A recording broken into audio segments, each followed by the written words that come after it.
Eu sou caminhoneiro há mais de 15 anos, transportando carga por toda a Europa, desde os movimentados portos de Ródão até as geladas estradas da Escandinávia.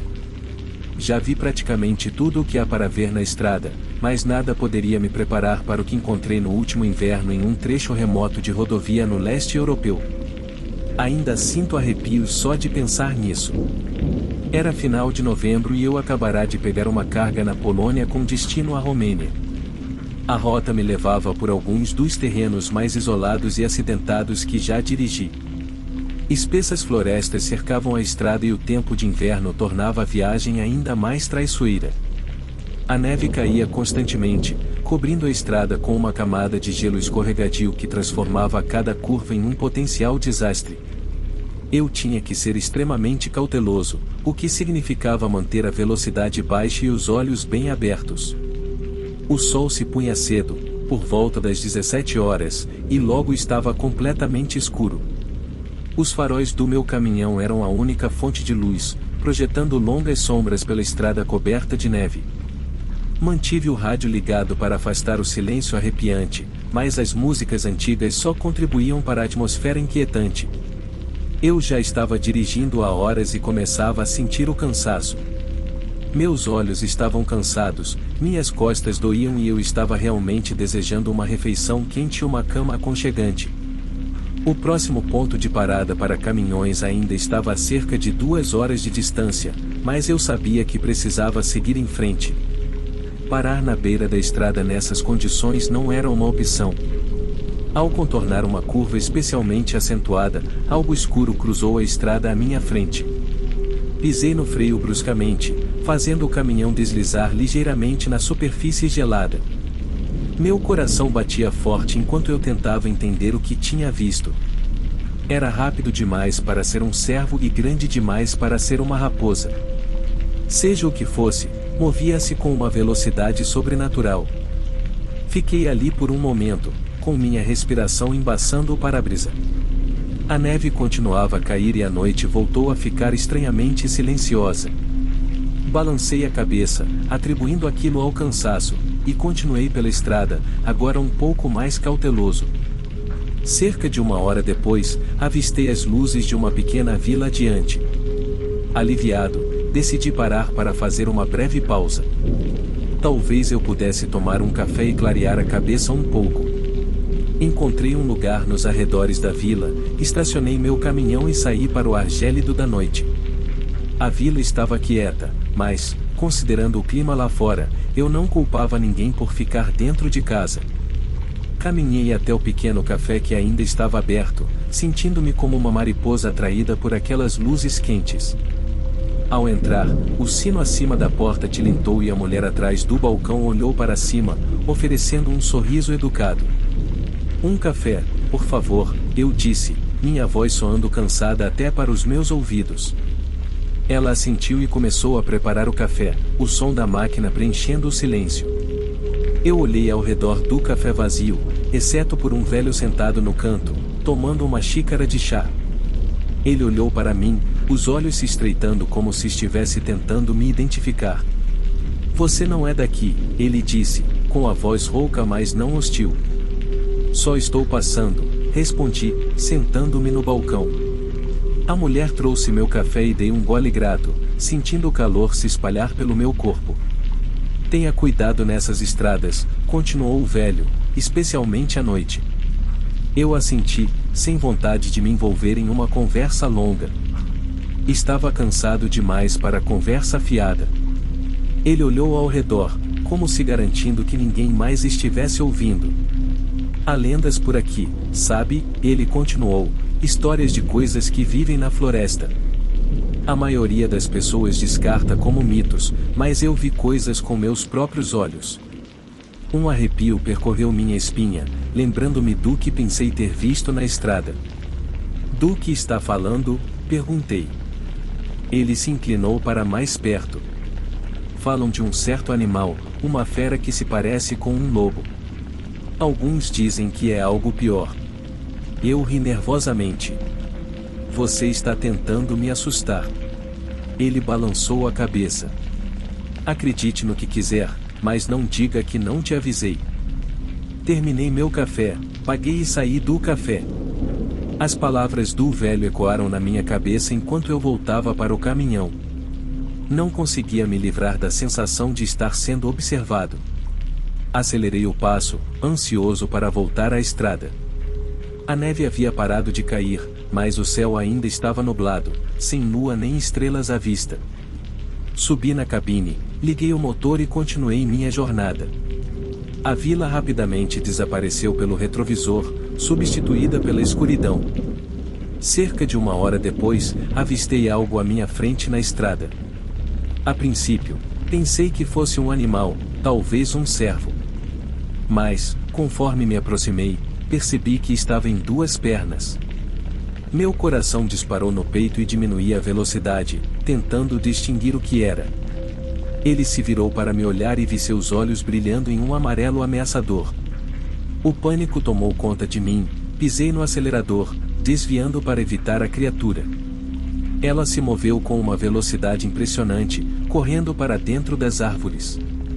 Continuei dirigindo, minhas mãos agarrando o volante com tanta força que meus nós dos dedos ficaram brancos. Não parei até chegar ao posto de parada, meus nervos à flor da pele o caminho todo.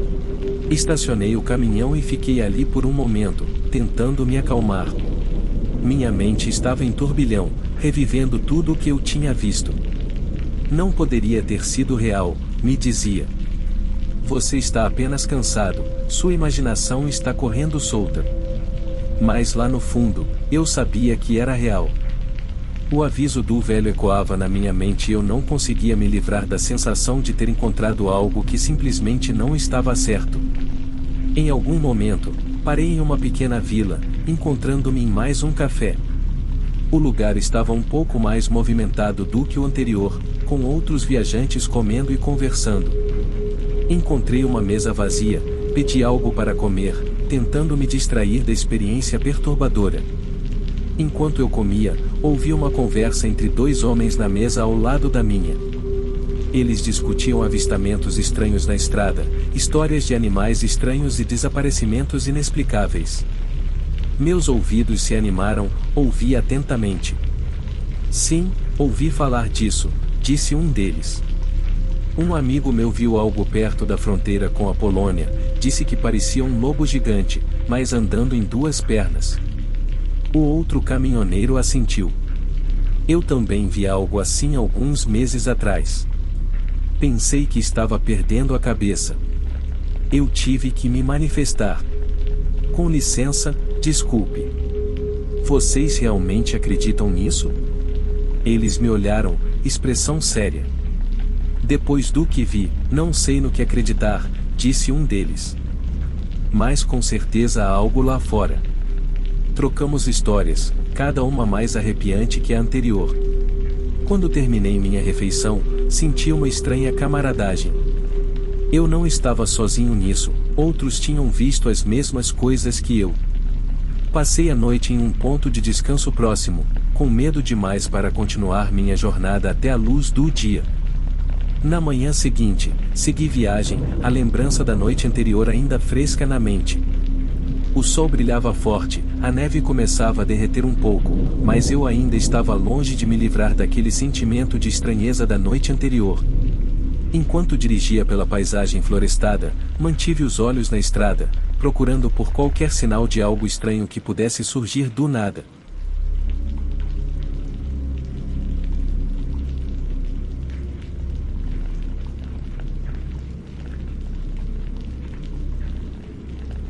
Meus avós, Carl Jr., sem relação com a cadeia de fast food Beth, eram donos de uma loja de conveniência na rodovia 66 nos anos 1970. Meus tios trabalhavam lá e minha mãe ajudava quando era criança. Eles ganhavam muito dinheiro naquela época, até que a empresa Otto apareceu e os fez sair. Pelo menos foi o que meu avô disse. Antes disso, porém, tiveram muitas experiências, algumas assustadoras, com pessoas, fantasmas e até animais. Aqui estão algumas dessas experiências, contadas do ponto de vista de quem as viveu. Alguns dos personagens serão identificados pelas iniciais de seus nomes. A primeira história é do ponto de vista da minha mãe. Eu tinha entre 6 e 7 anos na época, devia ser por volta de 1976 ou 77. Estava só eu e o tio M na loja. M devia ter entre o final da adolescência e início dos 20 anos e estava abaixado perto da prateleira de salgadinhos arrumando os chips. A posição da prateleira escondia ele, então quem entrava não o via até contornar. Eu estava sentada em uma cadeira perto do balcão quando um homem mais velho entrou na loja. Devia ter uns 30 e poucos ou início dos 40 anos. Ele veio direto até mim e perguntou com um sotaque do interior: "Como vai você hoje, coisinha bonita?" Eu respondi timidamente: "Eu, e bem." O homem olhou ao redor da loja e depois para mim, dizendo: "Tem um pouco de chocolate no lado do seu rosto. Por que você não vem lá fora que eu limpo para você?" Enquanto o tio M ouvia isso, ele se levantou rapidamente e disse: "O que você disse para minha irmã?" O homem, claramente assustado, gaguejou e disse: "Só ia levá-la lá fora para limpar um pouco de chocolate que não existe no rosto dela." M disse: "O que você vai fazer é sair daqui. Não tem chocolate no rosto dela. Fora daqui." O homem saiu e nunca mais o vimos. Poucos minutos depois, a polícia passou por lá. Eles vieram até M e perguntaram: "Você viu esse homem?" Descreveram o homem e M respondeu: "Sim, esse foi o cara que estava aqui há alguns minutos, tentando fazer minha irmã sair para limpar um chocolate que não existia no rosto dela." Os policiais pediram para ligar caso vissem ele novamente e reportaram tudo aos nossos pais. Nossa mãe me abraçou. Anos depois, minha mãe, meu irmão e eu estávamos assistindo a um programa chamado Os Assassinos Mais Malignos do Mundo. Quando eles chegaram a um homem chamado Rodney Alcalá, minha mãe disse: "Parece ele, aquele cara que tentou me levar. Não posso ter certeza, mas parece ele." O assunto nunca mais foi mencionado. A próxima história foi contada pela minha avó a partir do relato dos meus tios de IT, e eu vou escrevê-la como ela me contou. Um dia, era só de IT na loja com nossa cadela Lady, uma pequena bar de dog de IT estavam sentados no balcão beliscando alguns salgadinhos e refrigerante, com Lady deitada no chão. De repente, Lady levantou a cabeça e olhou na direção do corredor de doces. Antes que eles pudessem perguntar o que estava errado, uma barra de chocolate caiu da prateleira sozinha. T pulou do balcão para ver se um rato ou algo parecido causou a queda, mas não encontrou nada. Então ele pegou a barra e a colocou de volta onde estava. Quando se virou, um barulho alto veio da sala de armazenamento.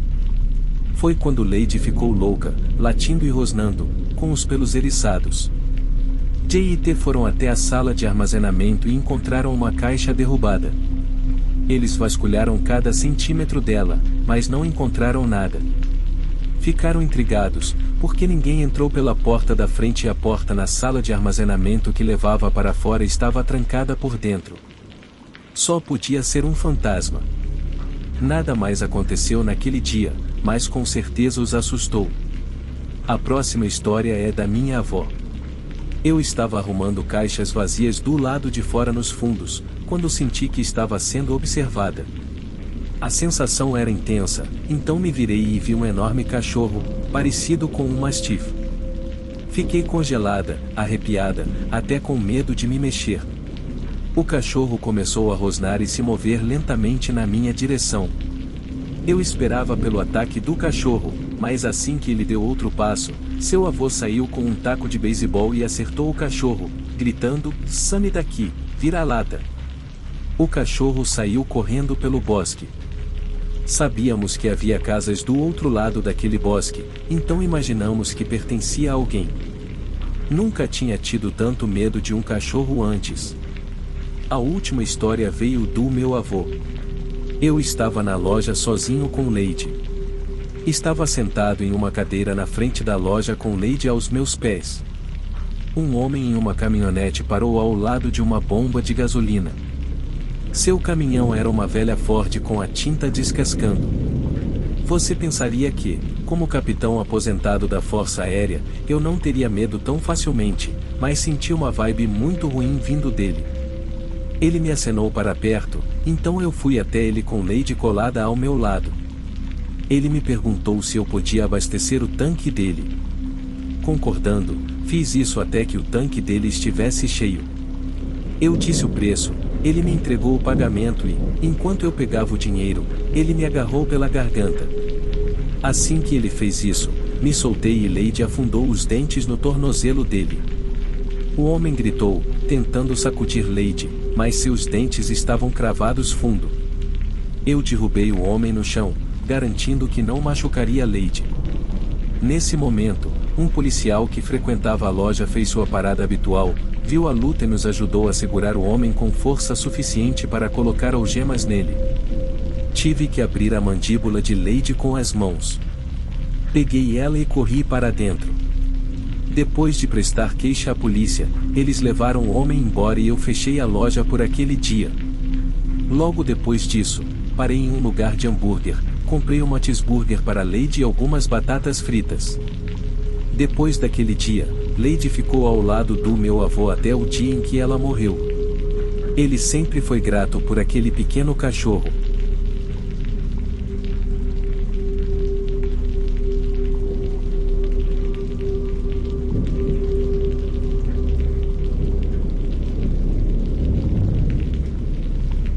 A história que estou prestes a compartilhar com você aconteceu comigo durante o verão do ano passado. Atualmente, trabalho como oficial de carga para a empresa que chamarei de SeaTransfers. Minha empresa tem a tarefa de distribuir vários bens pelos portos da Europa. Os contêineres desses navios geralmente são preenchidos com diversos minérios, matérias-primas, óleo, metais reciclados, diesel, gasolina, entre outros. Meu trabalho como oficial de carga é garantir que os embarques sejam manipulados e armazenados de acordo com regras rígidas que garantem a segurança da carga e dos trabalhadores no navio. Também sou responsável por toda a documentação de carga, que entrego pessoalmente ao administrador do porto onde atracamos. A administração é a parte mais entediante do trabalho, mas pelo lado positivo, tenho a oportunidade de conhecer o mundo enquanto navego com minha tripulação. Além disso, o mar acalma minha mente e me permite lidar com a documentação em paz. Entre os trabalhadores da SeaTransfers, há uma rota que todos evitam. Chamamos essa rota de Rota da Morte. Obviamente, você está se perguntando por que ela recebeu esse nome. Bem, você vê, os navios nessa rota específica navegam pelo Triângulo das Bermudas. Até os eventos desta história, eu nunca tinha sido designado para essa rota, mas muitos dos meus colegas próximos sim. Alguns voltaram traumatizados, dizendo ter visto coisas estranhas durante suas jornadas. Um colega até acabou em um hospital psiquiátrico porque ficou traumatizado por uma criatura que ele afirmava ter visto no convés do navio. Pessoalmente, nunca acreditei em tais histórias. Aviões e navios desaparecendo ao cruzar o Triângulo das Bermudas, pessoas vendo fantasmas e outras criaturas. Eu sou mais um homem de lógica, ou pelo menos pensava ser. No entanto, minha crença logo se mostrou errada. A série de eventos que vou contar nesta história me fez um crente. Era uma manhã brilhante e clara quando recebi a atribuição. Meu capitão me entregou o mapa rodado, e imediatamente reconheci. Meu coração afundou e comecei a respirar rápido ao ver a linha vermelha ousada cortando o Triângulo das Bermudas. Olhei para o capitão esperando que fosse uma espécie de piada, mas sua expressão séria me disse o contrário. Você está seguindo a Rota B-17, codinome Rota da Morte. Eu sei o que você está pensando, mas estamos com poucos oficiais experientes e você é o melhor que temos, ele disse, não me dando chance de protestar. Você terá uma tripulação experiente com você e espero que você lide com isso profissionalmente. Relutantemente, concordei com a cabeça e peguei os papéis. Não havia sentido em discutir, a empresa já tinha tomado sua decisão e eu tinha que cumprir meu dever. Nos próximos dias, me preparei para a jornada e assegurei que toda a carga estivesse devidamente documentada e armazenada. Os membros da tripulação estavam quietos e eu podia ver o medo em seus olhos, e eles também conheciam as histórias. Partimos de Lisboa com um clima bom e o mar calmo. À medida que navegávamos mais para longe da costa, o clima no navio ficava tenso. A tripulação realizava suas tarefas, mas havia um forte sentimento de desconforto. Tentei manter-me ocupado com minhas obrigações, verificando e reverificando a carga e a papelada, mas a ameaça do Triângulo das Bermudas sempre estava em minha mente. Os 2 primeiros dias foram sem incidentes. O mar estava calmo e o tempo estava perfeito. Comecei a pensar que talvez essas histórias fossem apenas isso, histórias. Mas o sol baixando antes da 3ª noite revelaria uma noite que eu lembraria pelo resto da minha vida, porque naquela noite, tudo mudou. Cerca de 20 horas, eu estava em minha cabine revisando alguns documentos quando ouvi um barulho estranho do lado de fora. Era um som baixo e estrondoso, diferente de qualquer coisa que já ouvirá antes. Deixei meus papéis de lado e fui investigar. Quando pisei no convés, notei que o mar havia se tornado estranhamente calmo. Os sons usuais do oceano haviam desaparecido, substituídos por um silêncio perturbador. Olhei ao redor e vi que a tripulação havia se reunido perto da borda do convés, olhando fixamente para a água. Me aproximei deles e perguntei: "O que está acontecendo?" a um marinheiro chamado Blitz. Ele balançou a cabeça, os olhos arregalados de medo. "Não sei, senhor. Ouvimos esse barulho e depois nada. Foi como se o mar mesmo simplesmente parasse de repente." O navio tremeu e um som profundo e ressonante ecoou pelo ar. Era como se algo enorme estivesse se movendo abaixo de nós. A tripulação trocou olhares preocupados e senti um nó de medo se apertar em meu estômago. "Todos permaneçam alertas, mantenham suas posições", ordenei, tentando parecer mais confiante do que realmente me sentia. A noite passou lentamente, com a tripulação nervosa e os estranhos ruídos continuando intermitentemente. Aos poucos, o mar voltou ao seu estado normal, mas o sentimento de inquietação permaneceu. Continuamos nossa rota, mas o clima no navio permanecia tenso. A tripulação sussurrava entre si, compartilhando histórias de viagens passadas e ocorrências inexplicáveis como uma forma de se tranquilizar. Porque, se sobrevivessem a uma coisa inexplicável, sobreviveriam a outra. Por volta das 23 horas, encontramos uma espessa névoa. A visibilidade caiu quase a zero e tivemos que reduzir a velocidade para evitar possíveis perigos.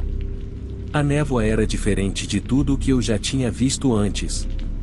Parecia que grudava no navio e o ar ficou frio e úmido enquanto navegávamos pela névoa. Os estranhos ruídos retornaram, mais altos e frequentes desta vez, como se algo estivesse lá fora, logo além de nossa visão, nos observando.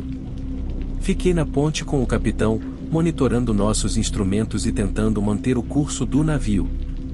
A tensão no ar era palpável, e até o capitão, um homem com décadas de experiência, parecia inquieto. Por volta da meia-noite, a névoa começou a dissipar, revelando um mar calmo iluminado pela lua. Todos nós suspiramos aliviados, pensando que o pior havia passado. Mas então, um dos membros da tripulação, um jovem marinheiro chamado Marco, soltou um grito aterrorizado. Corremos para o lado dele, mas era tarde demais. Quando chegamos onde pensávamos que ele estava, Marco tinha desaparecido. Tudo o que vimos foi uma forma escura e massiva movendo-se logo abaixo da superfície da água. Era enorme, facilmente do tamanho do nosso navio, e deslizava pela água. A criatura, seja lá o que fosse, desapareceu quase ao mesmo tempo que Marco, nos deixando todos abalados com as implicações. Depois disso, a moral da tripulação estava perigosamente baixa. Comecei a me culpar, Marco tinha toda a vida pela frente. Se eu tivesse apenas chegado a tempo, talvez as coisas pudessem ter sido diferentes. Muitos membros da tripulação queriam voltar para Lisboa, mas era tarde demais para isso. Estávamos muito longe e a viagem de volta não valeria a pena. Nosso melhor era alcançar nosso destino, esperando que conseguíssemos. Mas as estranhezas continuaram. Começamos a ouvir sussurros durante a noite, vendo sombras fugazes no convés, sentindo uma espécie de presença opressiva que parecia nos seguir. A paranoia da tripulação aumentava e vários deles relatavam ver figuras no navio, fantasmas, se quiser chamar assim. Tentei manter todos focados em suas tarefas, mas era evidente que o medo estava cobrando seu preço. Naquela noite, por volta das 17 horas, as coisas atingiram um ponto crítico. Fomos novamente envolvidos por uma névoa espessa e os estranhos ruídos estavam mais altos do que nunca. Eu estava em minha cabine, incapaz de dormir, tentando entender os últimos relatórios de carga, quando ouvi um tumulto no convés. Peguei minha lanterna e corri para fora. O que vi me gelou até os ossos. A tripulação se reuniu em círculo apertado, com os rostos pálidos e os olhos arregalados. No centro do círculo estava Marco. Eu e a tripulação estávamos chocados. Como ele voltou? Como sobreviveu? Quando olhei para Marco, notei que ele parecia diferente. Seu sorriso habitual tinha desaparecido, ele estava pálido e seus olhos estavam vazios. Seu corpo todo estava arranhado, como se alguém ou algo o tivesse torturado. Ele parecia mais um fantasma do que a pessoa que eu conhecia. Cautelosamente, me aproximei dele e perguntei se ele estava bem. De repente, Marco se lançou contra um dos marinheiros próximos. O homem gritou e tentou fugir, mas Marco era muito mais rápido do que esperávamos. Ele agarrou o marinheiro e o levantou do chão. O marinheiro lutou com todas as suas forças, mas foi inútil. Marco soltou um rugido ensurdecedor, como se estivesse possuído por um demônio, e jogou o marinheiro ao mar. Não, gritei, correndo para a frente. Marco se virou para me encarar, seus olhos ardendo de ódio. Agarrei um cano de metal que estava por perto e comecei a balançá-lo contra Marco. Consegui acertá-lo na cabeça, nocauteando-o. Alguns outros ajudaram a amarrá-lo. Colocamos Marco em seu quarto, onde o mantivemos trancado. Outro grupo de marinheiros conseguiu resgatar o homem que foi jogado ao mar. Pouco depois, nosso navio conseguiu sair daquela área nebulosa. Finalmente, a luz do sol começou a clarear o novo dia. O que diabos aconteceu aqui? Perguntou-me um dos membros da tripulação. Eu não sei, respondi, lutando para encontrar minha própria voz, mas acho que precisamos sair daqui o mais rápido possível. Mantivemos um olho atento em Marco, tentando fazê-lo falar novamente, tentando acalmá-lo, mas ele não queria se acalmar. O resto da jornada foi bastante tenso, mas não encontramos mais ocorrências estranhas. Quando finalmente atracamos, todos nós estávamos aliviados por estar em terra firme novamente. Entreguei os documentos de carga ao administrador do porto, minhas mãos tremendo do encontro. Tentei explicar o que aconteceu, mas pude ver o ceticismo nos olhos do administrador. Ele assentiu educadamente, mas era claro que ele não acreditava em mim. Exausto, cumpri as formalidades de concluir minhas obrigações. A tripulação se dispersou rapidamente, cada homem ansioso para colocar distância entre si e o navio. Não podia culpá-los, e eu também queria esquecer os horrores que havíamos experimentado. Marco foi levado ao médico para um exame, mas ele não pôde explicar. Sua melhor suposição era que o mar deixou Marco louco. Sim, claro, pensei comigo mesmo. Nas semanas seguintes, tentei racionalizar o que tinha acontecido. Falei com outros marinheiros, li tudo o que pude sobre o Triângulo das Bermudas, até visitei alguns especialistas. Alguns ouviram com interesse, outros descartaram minha história como alguma alucinação ou truque da minha mente.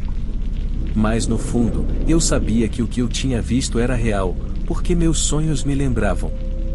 Eu continuava ouvindo os gritos de Marco quase todas as vezes que fechava os olhos. Eventualmente, retomei o trabalho, mas as coisas nunca foram as mesmas. O mar, que antes me trazia paz, agora me enchia de um sentimento de apreensão. Evitei a rota da morte e qualquer menção ao Triângulo das Bermudas. Meus colegas, aqueles que sabiam a verdade, tratavam-me com uma mistura de respeito e pena. Eles viram o medo nos meus olhos, sabiam que algo terrível tinha acontecido lá fora e talvez sentissem sorte por não ter sido com eles. Quanto à empresa, silenciosamente me transferiram para rotas menos perigosas, talvez reconhecendo que eu tinha passado por algo traumático. Nunca mais vi Marco, ouvi dizer que ele foi levado para algum tipo de instituição. Se você está ouvindo isso, apenas lembre-se, no mar ainda guarda muitos segredos, segredos que provavelmente é melhor deixar guardados.